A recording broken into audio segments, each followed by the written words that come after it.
Welcome into our brand new Seahawks only YouTube channel. We're kicking things off with a mailbag questions from you guys. First up from the goal line, what wide receiver on the Seahawks will make a jump in 2020? The only really good ones are Lockett and Metcalf. David Moore and John Usura look promising. If you're looking for a promising receiver at receiver, I think the two names you mentioned are the ones, because you're right, Lockett and Metcalf are the really good ones. Dorsett's a veteran, he can help you out. Maybe Freddie Swain, he's pretty darn fast, but he can make an impact. I kind of like Penny Hart as a slot receiver. I'm not convinced that the true, really good number 3 receiver exists right now on the Seattle Seahawks. We'll discuss some names here in a little bit that maybe Seattle could end up pursuing to help out the position.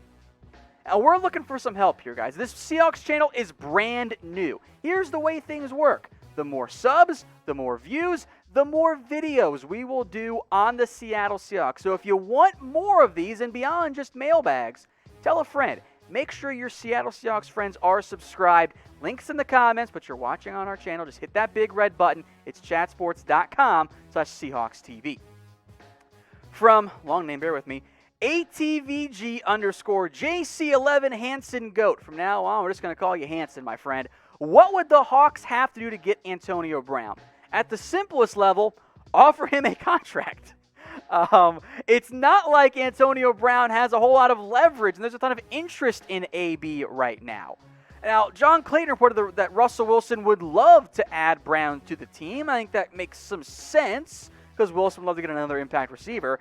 There's nothing imminent, though, at all, for many NFL teams, Seattle included, in terms of adding Antonio Brown onto the roster. There are few NFL teams that have interest, which is insane to think about just a year ago, because he has been the best receiver when he's been out there on the field. The problem is, well, AB hasn't been on the field much because there's a whole investigation into him. It's just kind of a mess. So if you're the Seahawks, if you're Pete Carroll, if you're John Schneider, would you add Antonio Brown? Should they do it? Type AB for yes, or type FAB in the comments for no. From should Seattle try to get Percy Harvin back? It's an interesting idea. He's training for an NFL return. He's also in his 30s now. Hasn't played since 2016. And if we're being honest and we're not trying to look back in rose-colored glasses at the past, the Harvin era in Seattle wasn't a great one. Yeah, there was the kick return in the Super Bowl. I don't think he got along that great with some of the players. I don't think he was happy as a person in Seattle. He was never the same guy, never at 500 receiving yards in a season after the Vikings traded him to Seattle. I don't think it's a great idea. You could explore it, sure. Nothing has ever been wrong with a one-year deal for no guaranteed money. I'm just not banking on Harvin really fixing and really helping the team at this point in his career, quote-unquote. From the Funosphere, do the Seahawks need to address the backup quarterback situation? I like Anthony Gordon over Geno Smith. I'm a big Anthony Gordon fan as well. I loved that pickup by the Seahawks. He should have been drafted. That said, it is tough for UDFAs to really make an impact, especially in what might be an abbreviated preseason for the NFL. So I think Geno Smith, despite having little guaranteed money, is the favorite to win that backup quarterback job. I am curious to see if he does. Maybe Gordon really impresses. I'd keep Gordon on the roster. Why not go with 3 quarterbacks and try and develop him into a quality backup? I think he can be. Regardless, though, if Wilson goes down, the team's in trouble. That's why he should always be an MVP candidate.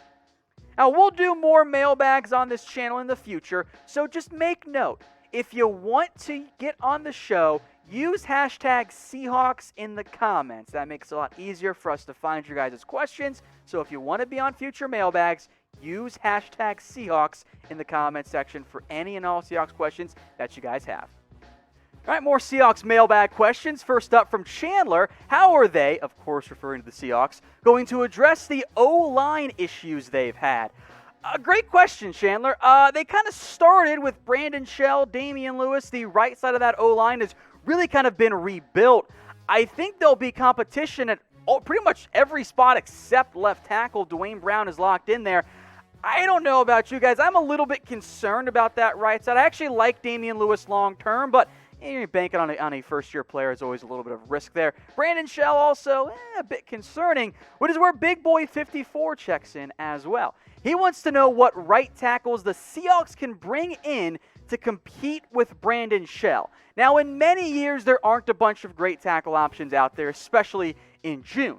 But there are some that I think are worth considering for the Seattle Seahawks. Jason Peters is out there. Kelvin Beachum, who was a left tackle across from Brandon Shell for New York. DeMar Dotson was a longtime starter for the Bucs at right tackle. Jared Veldheer came out of retirement and wasn't terrible.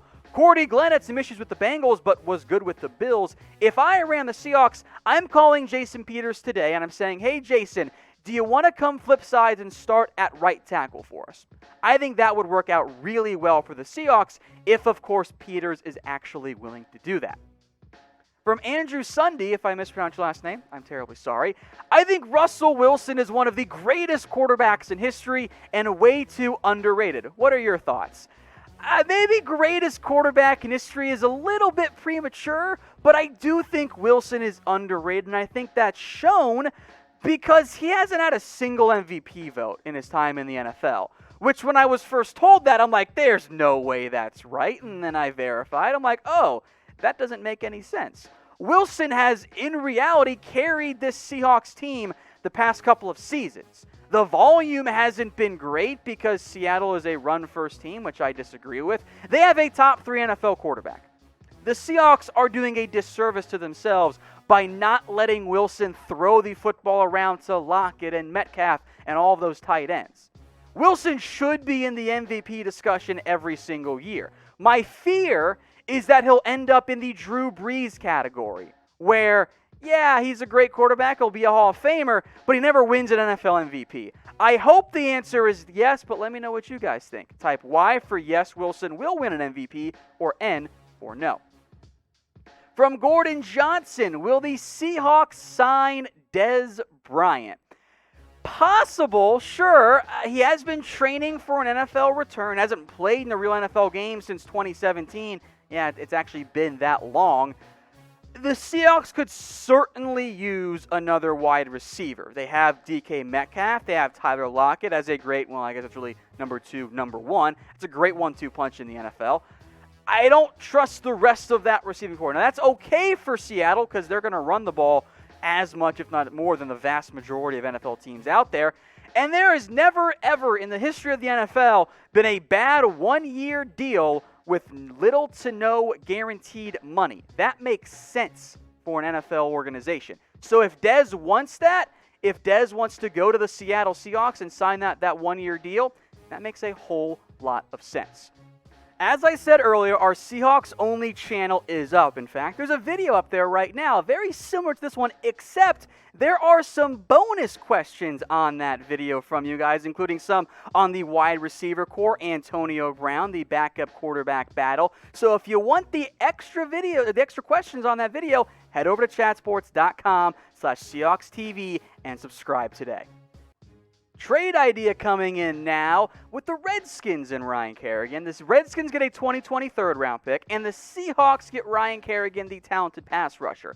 I think the value is actually about right. Now, Kerrigan is a little bit expensive. I'm not convinced the Redskins are going to actually trade him, but let me know in the comments who you think says no. Type S for the Seahawks, W for the Washington Redskins. If I'm Seattle, I'm actually all over this particular trade. Next up from Sam Z, do you think the Seahawks should add Carlos Dunlap after the Bengals cut him? They should. I actually don't see the Bengals cutting Carlos Dunlap, though. A trade could maybe make some more sense, but he's a good football player. I don't think the Bengals are going to cut him right now. Now, Seahawks fans, there are some jerseys on sale for you guys. Head over to chatsports.com/Seahawks jersey, 25% off. A whole bunch of colors and styles. They're all Nike jerseys. They've got Russell Wilson, DK Metcalf. They've got the number 12 fan jerseys as well because you guys are awesome. 25% off at chatsports.com/Seahawks jersey. And don't worry, that link's in the comments and the description as well. From Matt Regan, which edge rusher between Clowney, Yannick, and Griffen should the Hawks target? I think Yannick, because trading for him might only take 1 first, and Seattle can't seem to get anyone good with their firsts anymore. People don't like it when I bring up the Seahawks first-round draft record, but I also don't think that trading away first-round picks because you're not drafting well with them is actually a very good thought process. There are arguments for all 3 of these players, right? Everson Griffen's probably the cheapest of that group, and actually had almost the same amount of production as Yannick Ngakoue did last year. Jadeveon Clowney, the Seahawks know him. They know what he's able to do, and he played through injury last year. Yannick, meanwhile, is young, also the most expensive from a trade capital standpoint and just a pure contract. He probably wants more than $20 million. So everyone out there watching, pick a defensive end for me. You're the Seahawks. Who are you signing? G for Everson Griffen, C for Clowney, or N for Yannick Ngakoue? If I'm Seattle, maybe I just go Griffen because it's a cheaper 1-year option and allows me to develop some of those earlier round draft picks I've spent in recent years at the position. From the goal line, do you think the Seahawks have any chance of winning the NFC West? It's one of the best divisions in NFL history. Again, history, I don't know about that, but it is one of, if not the best divisions this year in the NFL. Last season, the Niners went 13-3, nearly won the Super Bowl. Seattle was 11-5. The Rams were 9-7. Yeah, the Cardinals were 5-10-1, but who thinks they're only going to win 5 games this year? Even if you guys don't like Arizona, I think we're aware they are a team on the rise. So that is going to be a tough division to win. I'm not convinced Seattle will win it, but I do fully expect they're going to be competing for it, and they're probably going to end up making the playoffs this year. So everyone in the comments, especially you Seahawks fans, predict what the Seahawks record will be. Will they go 11-5, 10-6? Are they going to win 12 or 13 games? Let me know what you guys think. From Sanja Marie, before Carson and Penny got hurt at the end of last season, we saw the emergence of a dynamic duo. With the additions at running back this offseason, are the Seahawks looking to move on from the promising 1-2 punch in Carson and Penny? I don't think this year they're moving on necessarily. Now, I think maybe in 2 or 3 years, I don't think they'll both be on the team because the nice part of having Carson and Penny is that they're cheap right now. They're still on their first contracts. You're not paying them big bucks. I think the addition of Carlos Hyde was hey, we're not fully confident in Penny in particular, Carson too, but Penny's ability to stay fully healthy. That's a concern for the Seattle Seahawks right now. DJ Dallas' draft pick was about having another third down back. So I think long-term, yeah, you're not going to see Carson and Penny both re-sign in Seattle. I do think, though, that for this year, they are banking on that rotation at running back, with Carlos Hyde included, being a key factor in the offense. From Hockey Boy 5517, will Marshawn Lynch be re-signed later on in the season, almost like last year? Look, there were rumors, even just 2 weeks ago, that Lynch could end up re-signing with the Seattle Seahawks. But the addition of Carlos Hyde drastically reduces those chances. Where are you going to play Marshawn Lynch when he in reality is maybe your 4th best back and doesn't contribute on special teams? The addition of Hyde, unless there are more injuries, means Lynch is not going to be back in Seattle. Now, if there is another rash at the position, which of course no one involved with the Seahawks wants, then Lynch makes sense. But I don't think you're going to see Lynch return in the near future unless those injuries occur.